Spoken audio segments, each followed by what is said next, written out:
All right, Dana, yay. Hello. Can you introduce yourself, who you are, where you are, and what it is that you do?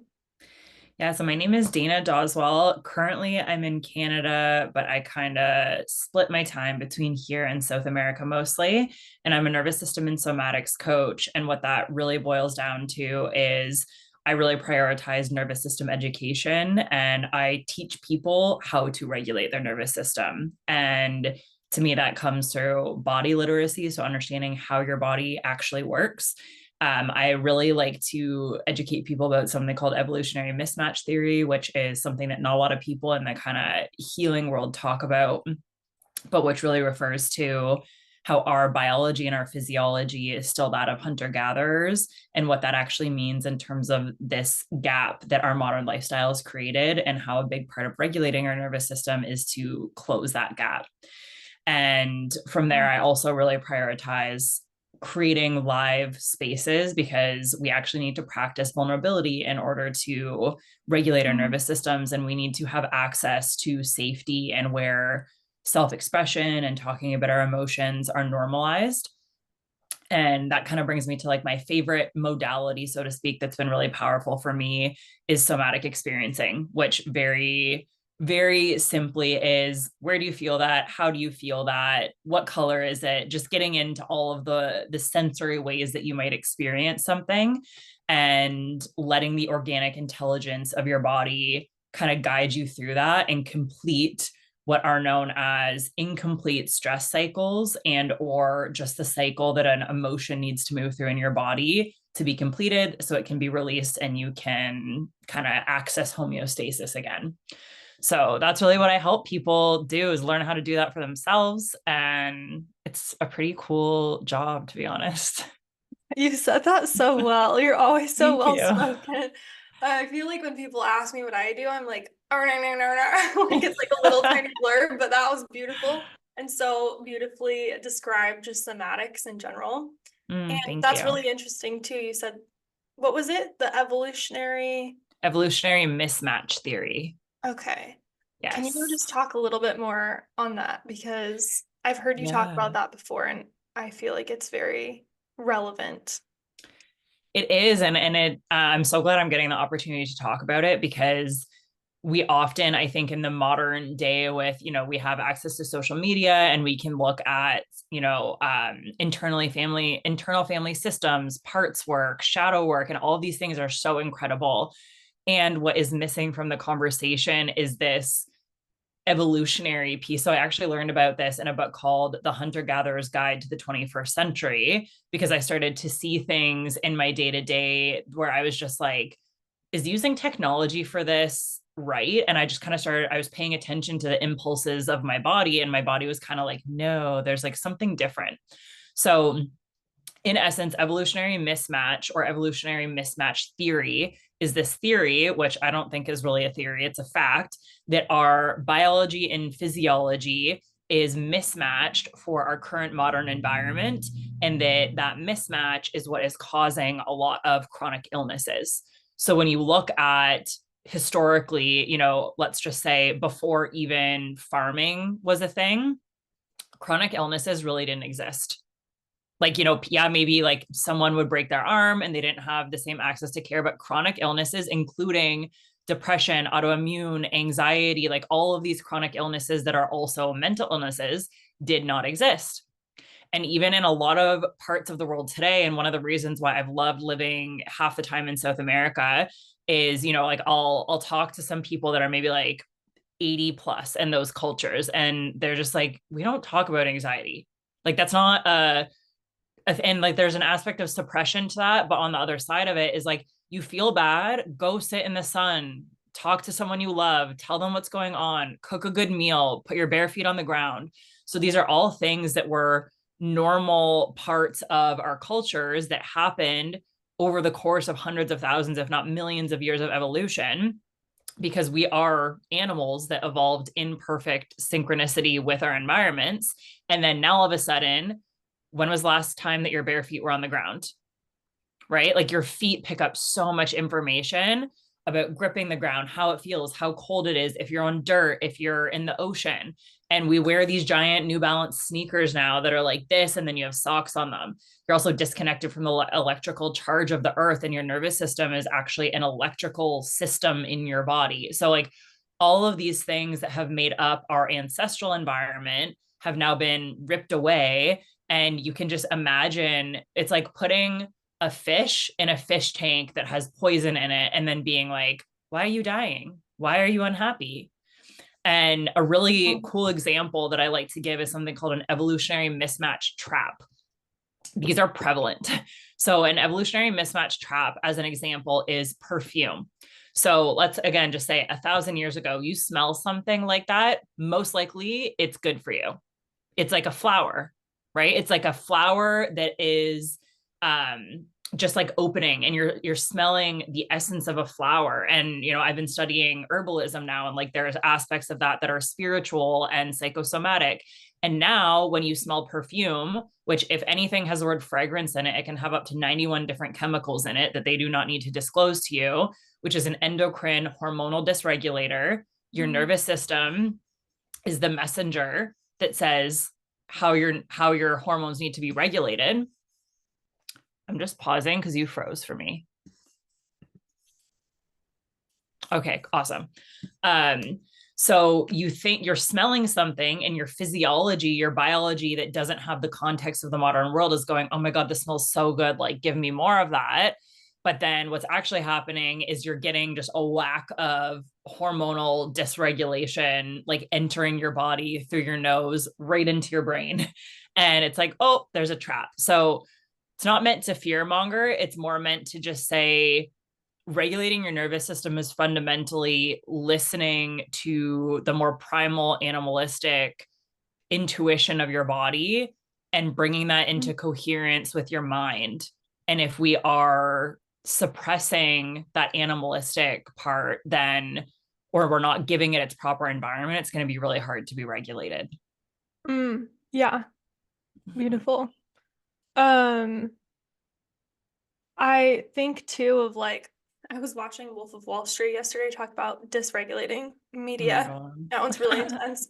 But I was like, and one of the scenes I was telling Oliver, like, I feel like this is what happens. This is like literally what happens when you you like evolution too close to the sun.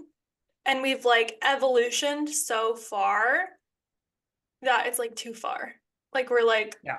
we actually are like, I am buying electromagnetic mats and earthing shoes and salt lamps and all these things to replicate just being in nature instead of going outside. It's like, what's going on? Yeah. Yeah, It's it's crazy. so, to be honest, like fucked up. Like, Yeah. and it's one of the things that actually, I still go through this, but when I first started to make all these connections, I was so angry, and I actually had to really grieve as part of regulating myself, because I was just like, I look around and I see, like I have young cousins that are women, and like just seeing how much makeup they use, or like you go on social media and seeing, preventative Botox, like, and that's Mhm. being normalized, and like all these things. It's just like, it's sickness like right in front of us, but it's so normalized. And so like I had to grieve, and I was angry, and then I got frustrated and overwhelmed by exactly what you said. Like, well, do I just need to make an insane amount of money to afford all of these biohacking products? And how do I protect myself and all of these things? And they're very real, valid questions and considerations if you want to be someone who's regulated, because the stress of that Mhm. can knock you over. Yeah, definitely. That's a really interesting point too. Do I need to just make a ton of money? I feel like Mhm. a lot of people, and I don't know if this is just in my circle, but I feel like a lot of people are actually like the new dream is like homesteading. You probably 100%. that. Yeah. And it's just interesting. It's like we like evolutioned out of farm life and just to like have that be the new gold standard to come back to. Well, and I have no idea if this is, how recent this was or whatever, but something that was circling in my circle of friends was this study that showed that farmers are the happiest people with their jobs. And Wow. I'm like, you're you're so in tune with your natural environment. You're outdoors every day. Your circadian rhythm is regulated. You're probably sleeping well. You're connected to animals. You have to know when and what to do based on your intuition and connection to the earth. And like, that's so, to me, that's so beautiful. Like now I literally am like, I'm volunteering at farms like this summer. Mm. And it's like exactly what you said. We evolutioned so far that now we're like, hey, wait a second, wait a second. Like I can just put my feet on the earth. That's nice. Mm-hmm. I don't need this mat. That's Yeah. three That was like, thousand dollars. right? Yeah. Crazy. Crazy, Yeah. not crazy. Like, I believe that one of the ways that I practice nervous system regulation for myself, and I say to people, this is actually a really cool segue. Two things. Number one is modern solutions for modern challenges. You know, artificial light is not something that you're going to be able to escape, right? Like that is a part of our environment now. And so like I do use blue light blockers during the daytime when I'm on my computer a lot. And I definitely use like intense red ones at nighttime to support my sleep because that's realistic. Mm-hmm. Unless I want to like move out, be isolated, and not be, in society, which right now for me, I'm not doing that. So modern solutions for modern challenges are very valid. And then also, as much as you can, looking and saying, okay, where is that line between I can put a little bit more effort and like go for a morning walk versus have a lamp that mimics the sun inside your house, as an example.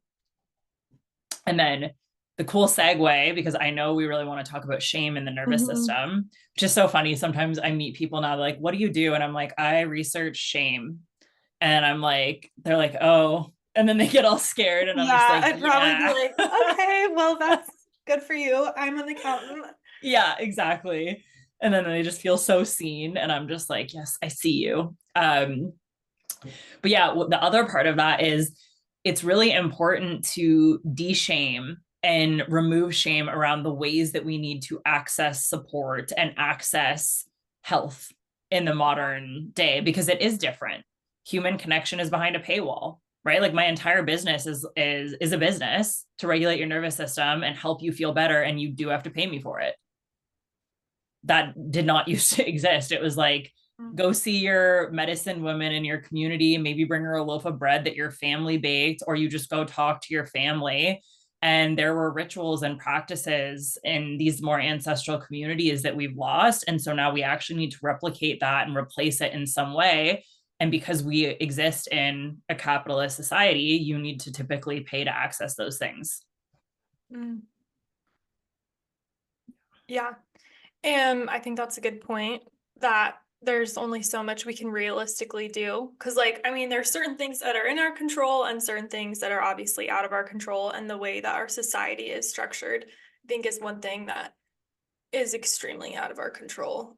Like, just the way things are with pharmaceuticals and food and just actual infrastructure. Like, it is what it is. But, like you said, there's like certain things within our control that are also available to our current capacity. Like sometimes I don't have the capacity to do all of these things, but I can do like one. You know what I mean? And so one thing that I've seen you talking about a lot on your social media is shame and how it actually dysregulates your nervous system. And I know I resonate a lot with that because I feel like I've felt shame and it's like this weird like extra layering that from Mm, my experience, like let's say I don't do the thing I wanted to do. Or oh, this is a good one. I'm in my luteal phase right now and I'm just mm, feeling like a bitch. yeah. And I'm like feeling shame about feeling like a bitch. And then I'm just feel even shittier. But I'm like doing this shame as like a self-corrective measure, but it doesn't help. Yes. Oh my God. Okay. A couple of things that you said really stick out to me. So, how you experience it as this additional layer is so important to understand, because for me and for a lot of people, you can tell that shame is this quote unquote missing piece or what's happening, because you can try and feel your feelings like the fear, the tiredness, the anxiety, and it helps a bit, but you can tell that it's not getting to the root of it. And shame is our fundamentally when we have internalized shame and it is impacting the base level function of our nervous system. What that actually is how are we perceiving ourselves? And this is the really nuanced, beautiful, and tricky part of it. So for you, we're talking about being in your luteal phase, which, yeah, you literally are more sensitive. And on a, from a really cool, feminine, spiritual perspective, this is when you are the most in tune with your intuition, and the realm between or the veil between realms or spirituality is very thin for you, and you're super connected. And because you're super connected, you're super sensitive. So it's this idea of like you're seeing reality with completely no bullshit goggles on. And that's super cool. And we have all of this implicit shame. We're going to get into this in a second, that you've probably internalized like many other women, which is PMS. If you're a bitch the 10 days before your period, that's just because you're a girl and you're silly. And that means you're stupid and men are better than you and they have access to logic and you don't. And you can feel as you go into this, there's an energy to it, a sensation in your body of shame, of heaviness, of sitting in your gut, of embarrassment, of heat on your cheeks, of curling inwards, of wanting to turn away from people. And that is the experience of shame. And it's so sneaky because there's this kind of shame which is implicit or invisible, which is not someone sitting there saying, because you're a woman and you're different than men, you should feel bad about being in your luteal phase. It's not that direct, but you know it, and your body knows it, and your nervous system is operating as if that reality is the only valid one. Um, so, okay, what you were just describing, you said helpless, heaviness, curling in. So, freeze state? It's really interesting. So, yes, I would say, generally speaking, okay, actually, let me take a step back. I want to differentiate between a full collapse and something that we can label as functional freeze. You might have seen this before. So, functional freeze is a blended state where you are kind of hovering and oscillating between shutdown and activation. A lot of us experience this in the very typical, you're up, you're doing things during the day, and you collapse in front of the TV or on the couch at night, or during the week, you're on it, and then the weekend comes and you are like hermit, Netflix, order food, collapse kind of thing. And then there's full shutdown, which is you're just collapsed pretty much all the time and you are unable to access those peaks of activation. So shame for a lot of people plays a role in both.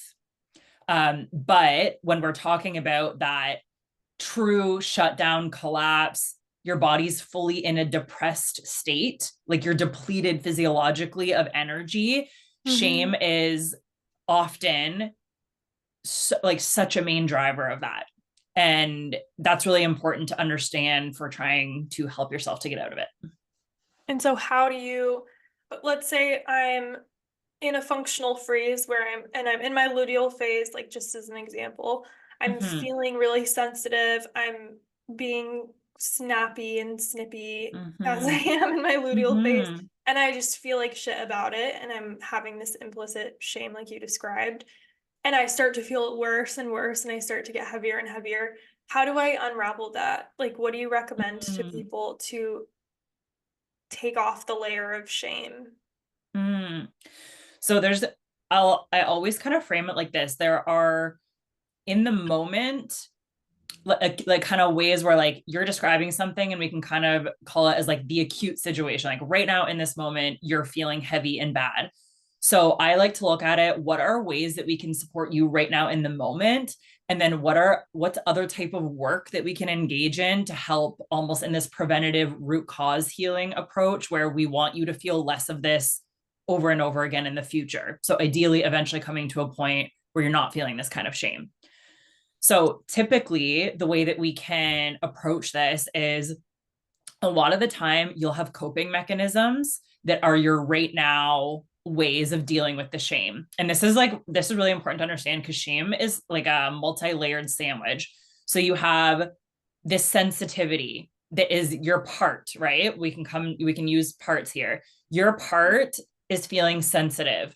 Now you have this voice, this critic that might be implicit shame. That's the voice of society, voice of social media posts, voice of your mom, voice of whoever, shaming that part. So you have the part that is shamed, you have the voice that is the shaming voice. And then because shame sucks to fucking experience, like it's awful, we try and dissociate and numb out and do things to not feel the shame. And then we feel shame about those coping mechanisms because we're like, we're supposed to be self aware. It What's is a happening? sandwich, huh? So, what we're doing in the moment, and typically what feels most present, is the shame or the agitation and the frustration around the coping mechanisms that we are using in the moment. And when we are delayering those or dissolving the shame around our coping mechanisms, that gives us access to the more deeply rooted shame, which is what is the underlying story that your nervous system has latched onto of what it says about you as a person to be sensitive. That's what we eventually want to get to. That is the foundational root level work and addressing the coping mechanism and things like, very simply, most people don't feel that they are allowed to behave differently ever. You're supposed to exhibit the same mature, in control, self-regulated behavior all the time. And so de-shaming some of that story, that implicit shame that, okay, if I'm sensitive, like right now, I'm just not allowed to do that. I can't even look at the fact that I'm doing that. It's like, no, you're actually allowed to do that. Like you're allowed to be a snappy person for a day or 10 days. Like that's actually totally fine in the cosmic moral landscape. That's 100% fine. Does that mean that someone that you love might be slightly hurt by you? Yeah, that's normal. That is a normal part of the human experience. And then the other part of it is changing that relationship with the coping mechanism. Like they are there to serve you, they're there to help you. And yes, there's a Mm. spectrum of how good they are for us on one level. You know, like for me, smoking weed was Yeah. always one of my main ones. And on one level, like it helped me in the moment. Like I was like, holy fuck, I feel amazing. Dopamine hit. I like myself. I can be in my body. This is great. And then, yeah, like my lungs didn't feel good. And I had some other like health issues that came from that. But when you are sensitive, you do need to change your environment probably, right? Because Mm. you are more sensitive. So things like there might be specific people that you don't want to hang out with, or if you do hang out with them, you can recognize and normalize it for yourself. I'm going to be ruder to them. That's okay. That's okay. So, one practice that I often give to people as homework, I love that you're laughing so hard because it's just like, oh my God, I'm allowed to do this. Yeah. Yeah. Right. And obviously, you know, we can differentiate here between like, and I know you talk about this a lot, which I love, which is I'm not consciously thinking of how to hurt this person. That's not what Mhm. we're talking about. It's Yeah. simply like, don't ask me for the 10th time if I want this thing. I already said no and I'm extra sensitive. So instead of being patient with you for the 10th time, I'm going to be like, no. Hmm. Two things that really hit for me when you were saying that. Number one is you were talking about like this, I don't how do it like disconnecting from Western Christian morality of what is a good Mm, person and what is not. Because I know for myself, like growing up in a Christian environment, I felt so much shame when I was like doing things that a bad person would do because bad people deserve terrible lives. And I'm like, I don't want to be a bad person. I want a good life. mm, And so if being snappy, like, is that okay? Does that make me a mhm. bad person? And if it does, is that okay? Yes. Okay. Two incredible things that you just brought up. So, number one, religious shame is so incredibly toxic. I like my TikTok videos are full of people in the comments being like, oh, this is like growing up Christian or Catholic. And I know It's Catholic can very be like another real. level. Yeah. Yeah. And so, okay, really cool thing I want to talk about here. When we talk about nervous system conditioning and your nervous system conditioning being like the operating system that your nervous system uses to make sense of the world. A piece of conditioning is a story and a meaning that we know by experiencing it through our felt sensations. What does that mean? To Wait, just, say that one more yes. time. Okay. So we are, do you want me to just say the whole thing over? Just the last part. Okay. So a story or a piece of nervous system conditioning is essentially a story that has a meaning to it about who we are as a person.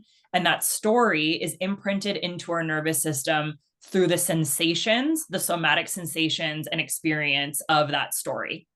Okay. So to use your example, being a snappy person is not what a good Christian does, right? And if a good Christian is not a good person and they're a bad person, and that means you're a sinner and you're going to go to hell and society is going to hate you, you're now being rejected and abandoned, which hits on the deepest level of your nervous system, which is to survive, which is to have access to community and safety. Yeah. This is how shame is the vehicle of suppression. It is what is used to suppress and create suppressed parts to create a shadow self, if we want to bring shadow work into it. So there's that deeper meaning, right? Like, and then in another family, being snappy might not have that meaning, right? Being snappy Yeah. could be normal. So what we are doing fundamentally when we are regulating our nervous system and bringing these unconscious, we talk about belief systems, or people talk a lot about them in the mindset world, and so much of what they say is accurate, but they miss the majority of the piece of it, which is a belief is not a thought. A belief is the coded conditioning associated with a meaning and a story that you experience through all the felt sensations in your body. That is what a belief actually is. And so when we are It's undoing embodied. beliefs, thank you, exactly. It's in your body. And so when we need to regulate, and meaning that we need to change these belief systems, because what I also really want to come back to is this organic evolutionary intelligence of your body. Your body knows on one level that being snappy does not mean that you're going to hell, and that it's actually a part of the normal human experience to have different moods, to not sleep well and be snappier, like that's a normal part of the human experience. And this is the crux of a lot of what's happening today and why we have so much toxic shame is, does it make sense to shame someone if they go around killing people? Yeah. Does it make sense to shame someone for being snappy or for having a messy house? No, it does not. Because shame is very different than guilt or embarrassment. Shame is I am bad, and guilt and embarrassment might be I did something bad. So it is really important to recognize when it's appropriate to shame people, and it's almost never, like almost never. Um, but I have a now, lot of feelings about yes. that. Oh yeah. So this whole idea of like, what is part of the normal human experience, and have you been chronically shamed for it? Most people would say yes. That is implicit, invisible shame that we need to unravel so that your body can actually come into a state of congruence with what that organic intelligence knows to be true, and what you spend so much effort resisting because that's what you were taught. Hallelujah, Yeah. sister.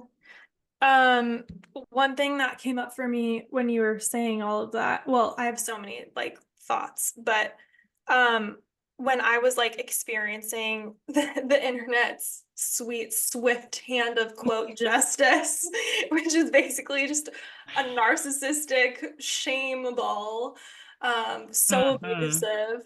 And anyway, I remember like seeing comments and think like in my head, I do this a lot. I'll like look in the mirror and be like, well, blah, blah, blah, blah, like I'm fighting back to them. Mm-hmm. And I was like, what if I just, like, they're saying I'm a bad person. What if I just, instead of saying, no, I'm not a bad person, I was like, yeah. And I Mm-hmm. felt this like softening, like, yeah, okay, I'm a bad person. My body doesn't care if I'm a bad person, but my body cares if I'm against it. Like if I'm against myself, my body tenses up. But if I just think, oh, I'm a bad person, Mhm. my body's like, okay. I love this. I love that you did that. I'm so happy for you. And also, I think that's a real testament to your relationship with yourself and the work that you've done to be able to follow that impulse of your body and kind of say, hey, wait a minute. What if there's another way to interact with this situation? And there was, and it was a way that was much more, that was much safer for you and real for Mhm. you.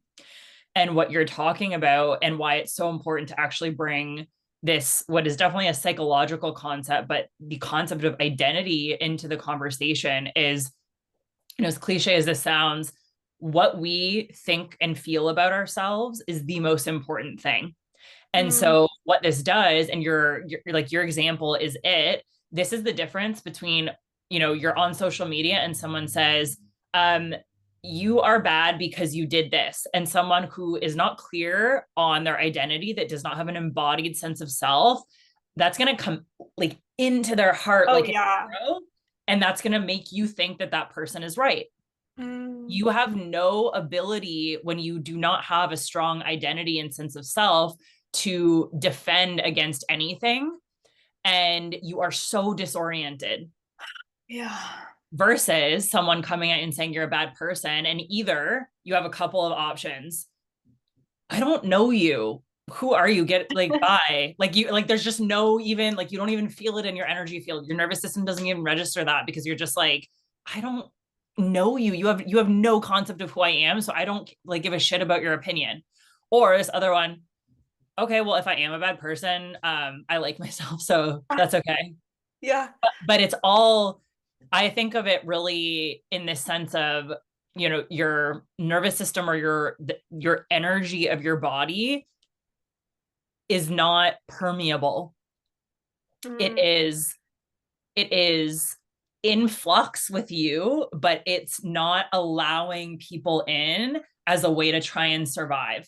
You have recognized that actually you can survive without ever letting someone into the very root of your being.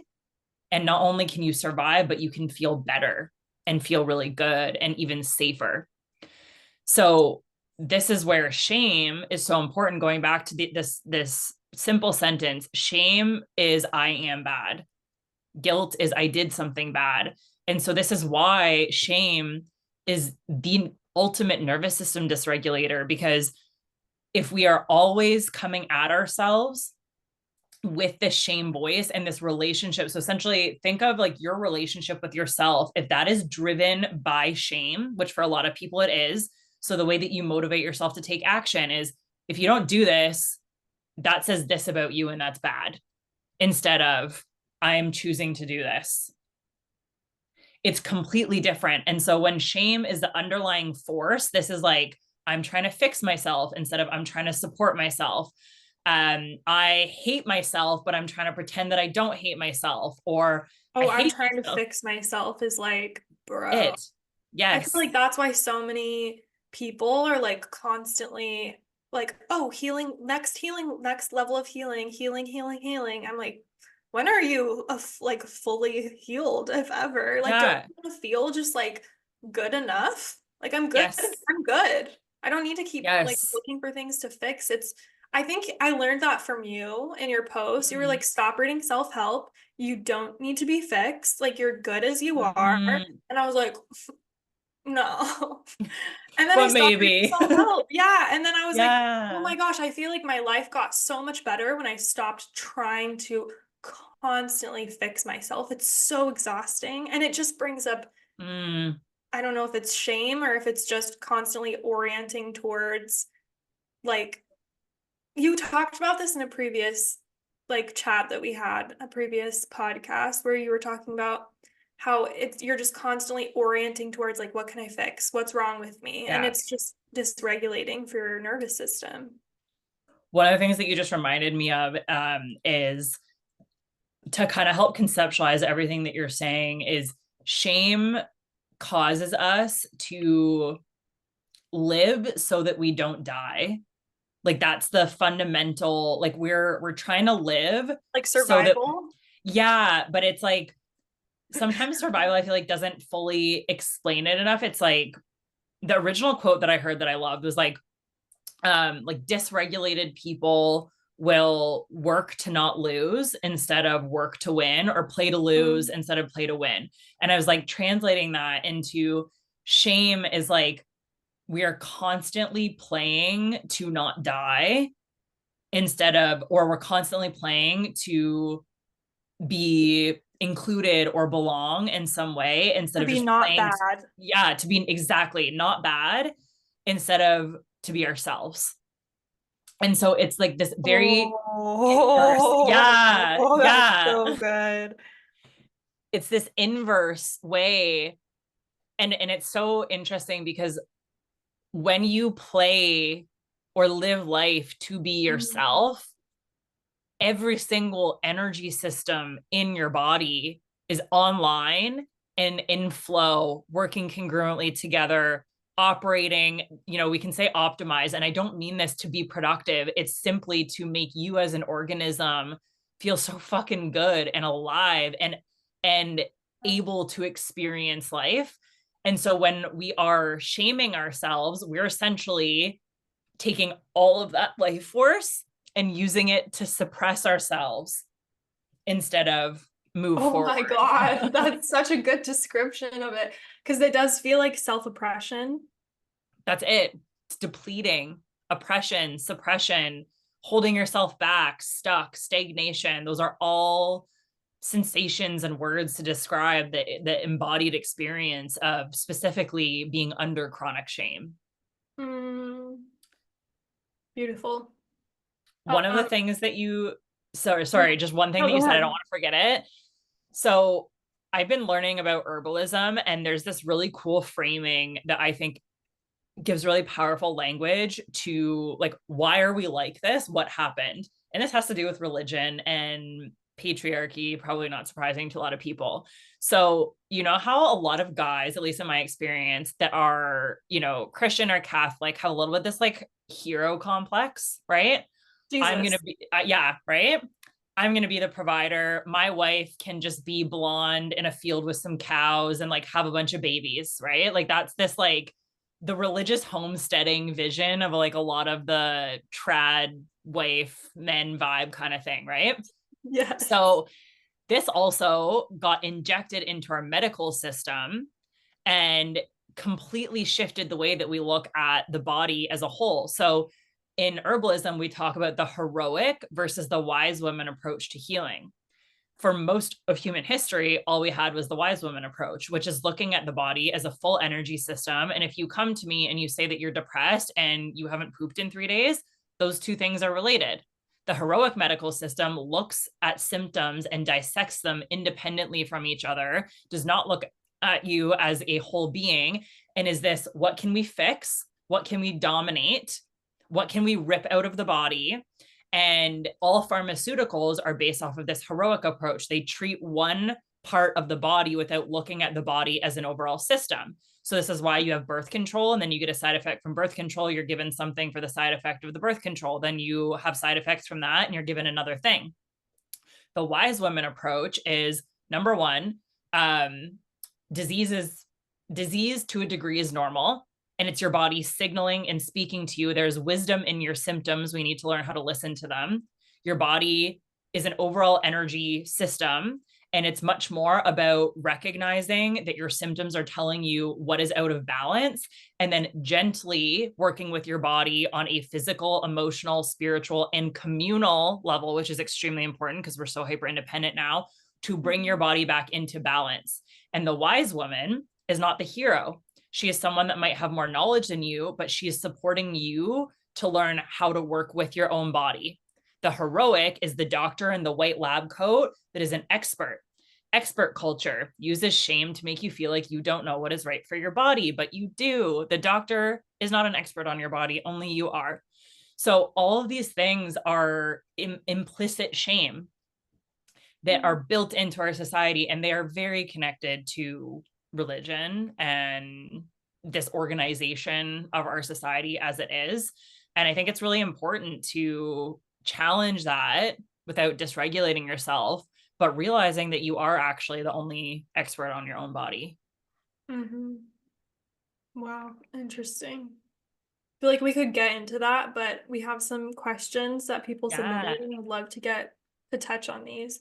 So we have about like 12 minutes left, so maybe just like a few minutes per question because we have Yeah. four and they're beautiful. All Yay. right, so the first one says, it feels like somatic practices only take me so far. I feel that I'm always chasing and searching for this regulated nervous system, a body I feel safe in. Why do some people have such a hard time finding a regulated nervous system? Oh, thank you so much for that question. And it's so perfect for what we're talking about because this was my exact experience. Sometimes things help me, sometimes things work for me, and I could never put my finger on like why on that random Tuesday breathwork made me feel better, but then the next day it didn't. And without knowing you, this person, the first thing that I would say is that the way that you are engaging with these practices is probably the missing factor. And it sounds like there might be shame at play there. And what that means is, are you looking at breath work to fix you? Are you looking at it as an external output to inject into your body to force your body to submit to you? Because a lot of the time that's what ends up happening. And then your body's like, I'm going to scream at you louder because we're not actually working with that organic intelligence in the body. So, as annoying and meta as this might be, what I would suggest for you is to kind of sit with the question of what is my relationship to these practices and these modalities that I am trying to use. The second thing that I would also just say is somatic practices are tools to regulate your nervous system. They are not nervous system regulation. So that's really important to understand. And what we're talking about today, shame and the way you see yourself and how you feel as you're moving through your day, those are often a lot more important. And then the tools come in when you're like, okay, what feels right for me? The other practical piece of advice that I would give you is to give yourself a menu of options and start to learn how to trust what a yes feels like in your body. So we get very in our head of like, breath work is good. So I'm going to do breath work 3 times a week. So instead, let's say you said, okay, I'm going to try and not shame myself. And I'm connecting with doing a somatic practice from the place of, I just want to know what's going on more inside my body instead of trying to force your body to do something. Then sit down and say, okay, do I offer your body some options? Do I want to scream into a pillow? Do I want to listen to some rhythmic music and just intuitively move? Do I want to do breath work? Do I need to have a conversation with a friend? And give yourself some options and see what your body responds to in the moment instead of trying to say breath work is good for you, do it. Say, here are some options. What am I feeling? So these are some ways that we can cultivate a relationship with that organic intelligence in your nervous system that knows what you need when provided the options and the safety, which comes from not shaming, not judging, and not forcing things onto yourself. Amazing. So like less prescriptive and more intuitive. Exactly. Beautiful. The next question is, how do you heal nervous system dysregulation related to destructive relationship patterns? Okay. I could talk about that That's a for that's a 96 really hours straight. yeah, that's like attachment theory and relational Yeah. trauma. So I really like this question because 2023 for me was the year of detoxing my anxious attachment wound from my body. And when I say detoxing, I had a month where I was crying on the floor for almost hours every day. Like I could literally feel the addiction being broken in my body. So I Mhm. want to start with that by saying one one thing to be very aware of, because when we talk about attachment and relational trauma, that is a main pillar of your identity, meaning that as we start to deconstruct it, you're gonna be destabilized. And I just really want people to be aware of that because you do need a lot of support to dive that deeply. So that's the first thing I want to say. um Second, it sounds like you are aware that there are destructive patterns. And so I would really invite you, as much as it feels safe for you, to do two things. Number one, this one is very practical. Look for or find examples of what regulated, healthy attachment looks like. And if this is a destructive pattern in romantic relationships for you, or it's every relationship, then find a romantic example and find a friendship example. This could be in a movie. This could be literally finding like, an influencer on social media. And you don't need to know, like, are they for sure like this, but just what does this look like? There's probably going to be things like genuine reciprocity. There's going to be people that are encouraging each other to be their full selves. There's going to be a focus on conscious communication. There's going to be a focus on consistency. There's going to be a focus on making each other a priority. Those are all things that are both within romantic and friendships. And then what I want you to do is, in a really gentle somatic way, I want you to read through this list or this example, and I want you to notice how your body relates to it. And what I mean by that, do you feel like you want to move towards that? Do you feel like you want to move away from that? Do you feel conflicted? Does that sound nice, but there's almost a panic inside of you at the idea of having that? So what we're doing here is we are deconstructing or connecting with the actual relationship you have with attachment to see what your body says, where do we go from here? The second thing that I want you to do, similar to that, is this is a question I love saying to people.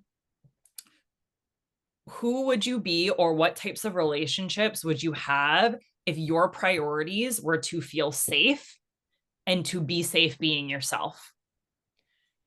Wow. And same thing there, like recognizing, there might be people in your life that you are trauma bonded to, that when you express yourself, you are shamed, but you're so in it. And that feels so normal to you that on one hand, that feels safer than being like, oh my God, somebody could actually love me for being who I am. And it could be safe to express myself, and being really fucking honest with yourself if that's what's happening. Like, don't try and be toxic positive and be like, I can just heal it. Like, be really honest about where you're at. Go through those exercises and notice what your body speaks to you in terms of what a micro action after that could be. Try not to engage in giant cathartic, I'm going to change everything all at once, but a micro action. Amazing. That's a great answer to a very loaded question. Yeah.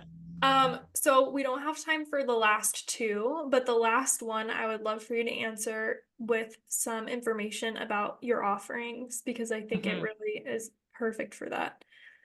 This last one says, if I'm seeing signs that I have a dysregulated nervous system, what is the first thing I should do? Where do I start? Okay.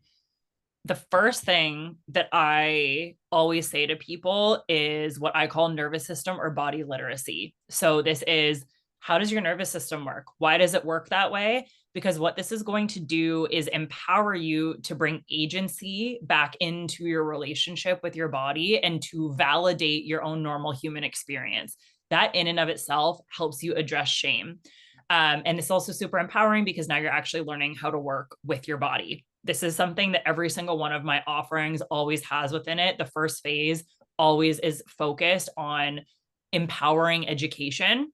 And my new program that I'm running is called Unshackled. It's a 7-week shadow work and de-shaming program. And I'm actually bringing a clinical herbalist to come in who is incredible. She's been studying identity and evolution alongside her herbalism studies. And we're going to actually be moving through a lot of this in terms of how to recognize what state you're in and how that relates to the type of dysregulation that you might be experiencing, including things like how physical symptoms of dysregulation are related to the emotional experiences that we're having.